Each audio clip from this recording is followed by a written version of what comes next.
Hello friends, welcome to சமையல் புதிது.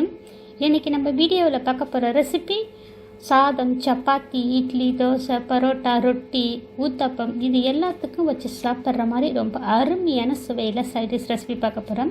இந்த சைடிஷ் செய்கிறதுக்கு கிட்டத்தட்ட ஒரு 10-15 நிமிடத்தை செஞ்சு முடிச்சிடலாம். குக்கரில் 2 விசிலுங்க சட்டுன்னு ரெடி ஆகிடும். இந்த வீடியோவை பார்த்துட்டு இதே முறையில் இதே அளவோட இந்த சைடிஷை நீங்களும் ட்ரை பண்ணி பாருங்கள். செய்து பார்த்துட்டு உங்களுடைய கருத்துக்களை ஷேர் பண்ணுங்கள். இந்த வீடியோ பிடித்திருந்தால் லைக் பண்ணுங்கள், ஷேர் பண்ணுங்கள். நம்ம சேனலை இப்போ தான் நீங்கள் முதல் முறையாக பார்க்குறீங்கன்னா சப்ஸ்கிரைப் செய்து கொள்ளுங்கள். கூடவே பெல் ஐக்கானை கிளிக் பண்ணி வச்சுக்கோங்க. அப்போ தான் நான் அடுத்தடுத்து போடக்கூடிய புத்தம்புது வீடியோக்கள் உங்களுக்கு உடனுக்குடன் அப்டேட் ஆகும். இந்த வீடியோவை முழுமையாக ஸ்கிப் பண்ணாமல் பாருங்கள். இப்போ வாங்க இந்த சுவையான சைடிஷ் ரெசிபி பார்க்கலாம். ஸ்டவ் மேலே கடாயில் 1/2 டீஸ்பூன் அளவுக்கு எண்ணெய் சேர்த்துருக்கேன். இதில் 1/2 டீஸ்பூன் வரமல்லி, 1 டீஸ்பூன் சோம்பு, 1 டீஸ்பூன் சீரகம், 1/2 டீஸ்பூன் மிளகு, பட்டை, கிராம்பு, ஏலக்காய், ஒரு 5-6 முழு முந்திரி சேர்த்துருக்கேன். இதில் காரத்துக்கு 4 வரமிளகாய் சேர்த்துருக்கேன். காஷ்மீர் மிளகாய் 4 சேர்த்துருக்கேன். இது அதிகம் காரம் இருக்காது, கலருக்காக சேர்த்துருக்கேங்க. இப்போ அடுப்பை மிதமான தீயிலே வச்சுட்டு நல்லா ஒரு 3-4 நிமிஷம் போல் நல்லா செவந்து வரட்டுங்க. மிதமான தீயிலே வறுத்து எடுத்துக்கலாம். இப்போ பார்த்திங்கன்னா இந்த மசாலா பொருட்கள்லாம் வறுப்பட்டதும் இதில் 1/4 மூடி அளவுக்கு தேங்காய் துருவல் சேர்க்குறேன். தேங்காய் துருவலை சேர்த்து ஒரு 1/2 நிமிஷம் போல் நல்லா கலந்து கொடுத்துக்கலாங்க. இப்போ வறுத்து எடுத்ததுக்கப்புறம் ஸ்டவ் ஆஃப் பண்ணிவிட்டு இதை ஆற விட்டு மிக்ஸி ஜாரில் கொஞ்சமாக தண்ணி சேர்த்து நல்லா பேஸ்ட்டாக அரைச்சி எடுத்துக்கலாம்.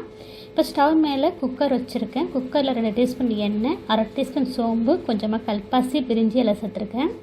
இது பொரிஞ்சதும் 2 பெரிய வெங்காயம் சேர்த்துருக்கேன். இது கூடவே கொஞ்சமாக கருவேப்பிலை, ஒரு பச்சை மிளகாய் சேர்த்துருக்கேன். 1/2 டீஸ்பூன் இஞ்சி பூண்டு பேஸ்ட்டு சேர்த்துக்கலாம். இப்போ நல்லா மிக்ஸ் பண்ணிக்கலாங்க. இப்போ நல்லா மிக்ஸ் பண்ணி வெங்காயம் பாதி அளவுக்கு வதங்கணும். தக்காளி பழம் 1 மட்டும் சேர்த்துக்கங்க, ரொம்ப ஜாஸ்தி சேர்க்காதீங்க, புளிப்பாக இருக்கும்.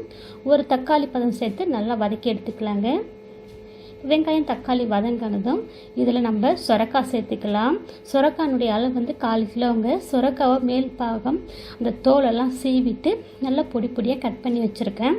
சுரக்காவை சேர்த்து நல்லா ஒரு 3 நிமிஷம் போல் வதக்கி எடுத்துக்கலாம். வதங்கினதுக்கப்புறம் இதில் ஒரு 1/4 டீஸ்பூன் மஞ்சள் பொடி சேர்த்துக்கலாம். தேவைக்கேற்ப உப்பு சேர்த்துக்கலாங்க. உப்பு சேர்த்து ஒரு வாட்டி மிக்ஸ் பண்ணிக்கலாம். இப்போ மிக்ஸ் பண்ணதுக்கப்புறம் நம்ம அரைச்சி வச்ச பேஸ்ட்டு, நம்ம மசாலா பொருட்கள்லாம் வறுத்தம் பார்த்திங்களா, அதை கொஞ்சமாக தண்ணி சேர்த்து நல்லா பேஸ்ட்டாக அரைச்சி வச்சுருக்கேன். அந்த பேஸ்ட்டை சேர்த்து மிக்ஸ் பண்ணுங்க. மிக்ஸ் பண்ணி தண்ணி சேர்த்த வீடியோ ஸ்கிப் ஆகிடுச்சுங்க. மிக்ஸ் பண்ணி ஒரு 300 ml தண்ணி சேர்த்துருக்குங்க. வேறு எந்த பொருட்களும் சேர்க்கல, அந்த மசாலா பேஸ்ட்டு மட்டும்தான் சேர்த்துருக்கேன். 300 ml தண்ணி சேர்த்து மிக்ஸ் பண்ணி நல்லா 1 நிமிஷம் போல் கொதிக்க வச்சுருக்கேன். இப்போ சலசலன்னு ஒரு கொதி வருது பாருங்கள். இந்த டைமில் நல்லா மிக்ஸ் பண்ணிக்கங்க. உப்பு காரெலாம் செக் பண்ணிவிட்டு அடுப்பை சிம்மில் வச்சுட்டு குக்கர் மூடி போட்டுக்கலாம். விசில் கட்டை எடுத்துகிட்டு குக்கர் மூடியை ஃபிட் பண்ணிவிட்டு இப்போ நம்ம விசிலை போட்டுக்கலாங்க.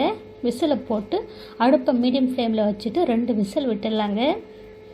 2 விசில் விசில் கட் ஃபுல்லாக அடங்கினதுக்கப்புறம் நான் ஓப்பன் பண்ணுறேங்க.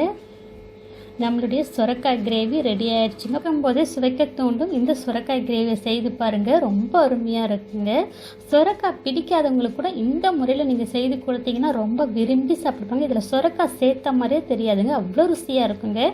நம்ம மசாலா ஃப்ரெஷ்ஷாக வறுத்துட்டு அரைச்சி இந்த கிரேவி செஞ்சுருக்கோம், அவ்வளோ ஒரு வாசமாக இருக்குங்க.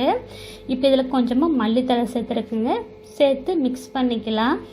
சுட சுட சாதத்தோடு போட்டு சாப்பிடுங்க, ரொம்ப அருமையாக இருக்கும். சப்பாத்தி, நான், ரொட்டி, பரோட்டா, ஊத்தப்பம், இட்லி, தோசை எல்லாத்துக்கும் ரொம்ப அட்டகாசமாக இருக்குங்க. இந்த சைடிஷை சப்பாத்தியோட ருசித்து பார்க்கும்போது அவ்வளோ ருசிங்க. எத்தனை வச்சாலும் சாப்பிட்டுட்டே இருப்பாங்க. இதனுடைய சுவைக்கு நீங்கள் ஒரு முறை நீங்கள் சுரக்காய் வாங்கினீங்கன்னா இந்த முறையில் நீங்கள் கிரேவி செய்து பாருங்கள், ரொம்ப ரொம்ப அருமையாக இருக்குங்க. இனி சுரக்காய் வாங்கினாலே இந்த சைடிஷை செய்ய சொல்லி கேட்பாங்க, அவ்வளோ ருசியாக இருக்கும். கண்டிப்பாக ஃப்ரெண்ட்ஸ் இதே முறையில் இதே அளவுகளோட இந்த சைடிஷை நீங்களும் ட்ரை பண்ணி பாருங்கள். செய்து பார்த்துட்டு உங்களுடைய கருத்துக்களை ஷேர் பண்ணுங்கள். இந்த வீடியோ உங்களுக்கு பிடித்திருந்தால் லைக் பண்ணுங்கள், ஷேர் பண்ணுங்கள். நம்ம சேனலுக்கு மறக்காமல் சப்ஸ்கிரைப் பண்ணுங்கள். இந்த வீடியோவை முழுமையாக ஸ்கிப் பண்ணாமல் பார்த்ததுக்கு நன்றி. வணக்கம்.